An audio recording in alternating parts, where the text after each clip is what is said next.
Hey guys, Chris here, back with Xiaomi's Mi Mix 2S. So this is the revised model here, like all the other S models. Now I wanted to give you a quick update here. After 2 days hands-on with this phone, I'm going through my battery test, camera test, and everything I normally do with my reviews. And so far I just wanted to report on a couple of things. It's looking really good so far.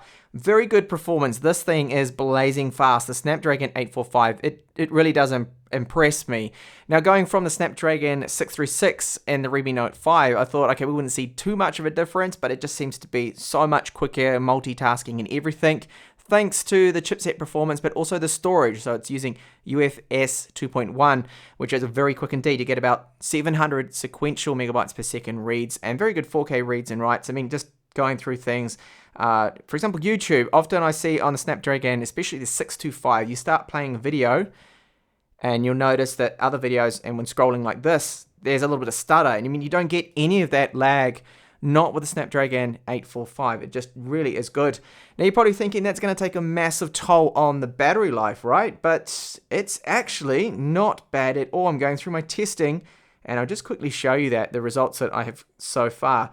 If we look under the battery use, so you'll see right here, okay, I've been doing quite a bit of gaming. I'm a little bit addicted to PUBG at the moment. It seems to be the only Android game that I can actually win sometimes and get some kills in. So hardware, screen on time, 8 hours, 37 minutes. This is really, really good considering it's a 3,400 milliamp hour battery. It just shows you how efficient this Snapdragon 845 really is. Now, this battery capacity is 3,400 milliamp hours, so it's not the largest that you will see on one of these mobile phones running this chipset.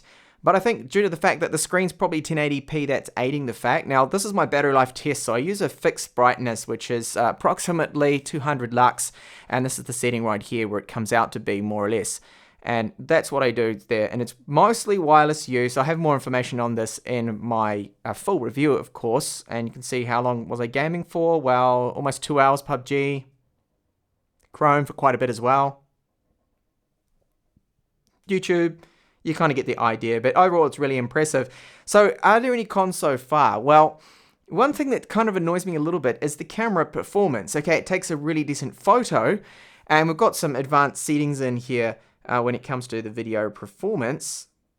Like, you can change the codec. Well, you can use HEVC codec, and you know that's good that we've got these options in. You can see high compatibility. So I have to really use this for my YouTube videos because I find that, well, I can't upload directly, of course, using H.265. I don't think YouTube's supporting that yet. So that's quite a good codec that we've got this option here. We've also got an improved bit rate, which is also great. But if you've seen my hands-on, you would have heard that the audio is not actually that good, is it, from the rear cameras? And the stabilization in 4K video, I find that the budget Redmi Note 5 has better stability and better audio, which shouldn't be the case. This is the flagship mobile here, remember. The other's a budget one, so that's one area that's not so great. The same goes with the front-facing camera performance, that it tends to overexpose a lot, especially in direct sunlight. You'll be super bright, you lose details in the background as well. All of that's gone, so they still need to work on the cameras, obviously. Now, I've had quite a few questions. People ask me, what's the call quality like? So that's something that, of course, is important. This is a mobile phone after all. I've made quite a few calls on this, and it's decent. It's good. Perhaps the noise cancellation maybe is a little heavy-handed. You hear kind of like a whooshing effect. Like it's hard to explain, like washed out a little bit. This is according to the other end. I really need to hand this phone over to someone else and get them to call me so then I can judge that call quality as well. I will do that in my full review, but at the moment, it's good. It's very clear, but the problem is I think it's just heavy-handed approach to noise cancellation. So perhaps it's the actual mic quality that they've used in this, the top one there and the mic right here. The other thing, the disappointment too, is the loudspeaker. So again, in my unboxing, I tested that one out and have a listen to it there. That it distorts at 100% volume. It's not a quality speaker, even though we do have a speaker in the earpiece that's aiding and boosting the performance, so we get some audio coming from here as well. I just find it's not. It should be of better quality considering this is a flagship. Now, other things to comment on. The build of this is really good. It's fantastic. I love the design of the phone. Okay, maybe the chin, if they could have done something different here, that would be good. For example, if the front-facing camera was in the corner, like the rumors they were saying it could be, that maybe might have been a little bit better. But I've got the case on at the moment, and I take back what I said first, that the case, it's a little cheap, it's a little slippery, but it's not really a cheap case. It fits it so well. I mean, it's perfect. It's perfectly designed for it. It's as if the case is almost part of the actual housing of this phone here. It's really that good. Now, I'm not a big fan of the layout of the camera, the way they've done this, kind of copying Apple, haven't they?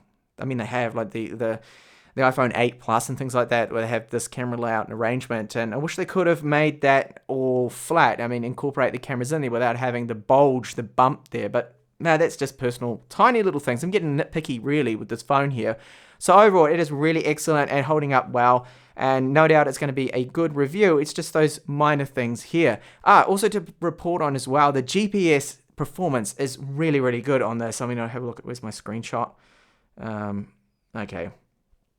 Really good. I mean, this is going to be in the full review as well. And look at those bars there. So you get really good signal performance, all in the greens and yellows here. And it uses every single satellite it sees. And I've been using this in the car too yesterday. And it just doesn't lose position. Really, really good. So the Qualcomm latest chipsets, they've stepped up the GPS performance. That wasn't bad at all. It's really good in the 835, but it just seems to be even better here on this one. Same goes for wireless performance. Very, very quick. You can get a maximum of around 660 megabits per second speeds, depending on your router. This is my fast router I've got at home that can actually run at a gigabit, so it's doing really well. This is a lot faster than the Snapdragon 636. Of course, it's got a 2x2 antenna setup. So overall, good phone. Can I recommend people that want to buy this? Yes, but of course, wait for the price to drop down. If you are a Mi Mix 2 owner, I would only get it for the improved camera on the rear, and that really is about it, unless of course you must have wireless charging. Now, I have been testing out wireless charging. It's really slow going. To fully charge this device as well, I need to do those tests because I've just been using it so often. Now, I haven't been able to do my full charge test on that, but all that's going to be up and coming in the review. Hope to catch you then. I'll cover a lot more photos from the cameras as well. Lots of camera samples, but it is a very decent shooter. It's just the video quality I find to be a little disappointing. Audio and stability there. I've rambled on enough here. Hope to see you with the review. Bye for now.